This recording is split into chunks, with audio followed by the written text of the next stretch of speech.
For parenting to be successful, it needs to happen in the environment of love. If parenting is a structure of a building that you are building, love will be like a cement that strengthens that wall. If you are building a bond between the two of you, love is that mixture that makes your wall and your bond strong. So love must be an underlying principles. The child should wonder, why is my parent doing this? And the child should have a basis that says, it's because he loves me.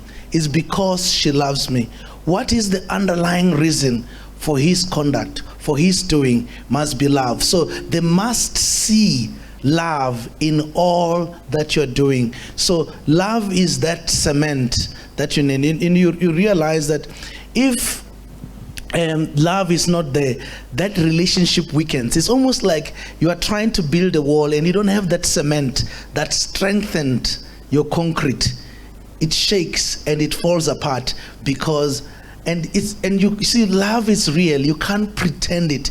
You must have it. You can't just have something that looks like cement. It must be cement. It must be real, and it must be what is mixed up there and to strengthen the relationship. And that's what love is. Children are always, making relationship with others, but the parents children wants to know that you love them unconditionally. And I think it was mentioned earlier on that you need to have that love. Children should know that they are not loved because of good grades.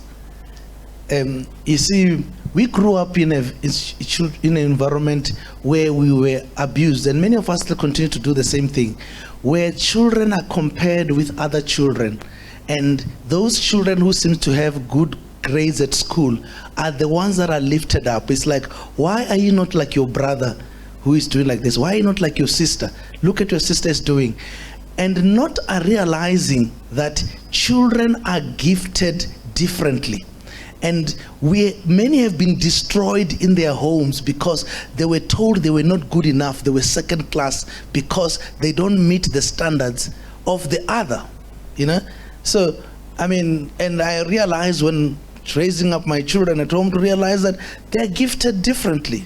Some are gifted like their father, they talk. Some of us from the Ravhengani genes, it runs through the family. We talk about everything. We talk about things we know, things we don't know, things we have never heard of. We just talk. We can just talk. And this is, and some are gifted academically.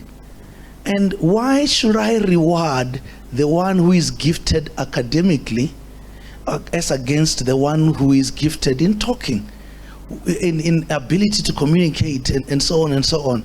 And I remember my son one time came to me with so many distinctions, and he says, "Daddy, I need to get a present for this because I have achieved so much."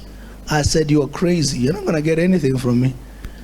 Between me and you, we know you never worked, you just have good brains. I'm not rewarding brains.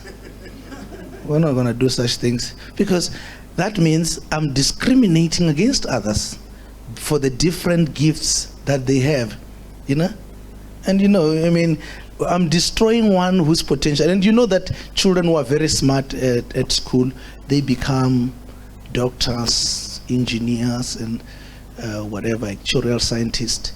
And the ones who talk too much and whatever, they become politicians and pastors and rule over engineers and doctors. So why would you destroy the ones who are going to be ruling us? And because somehow you feel like academic is the big thing.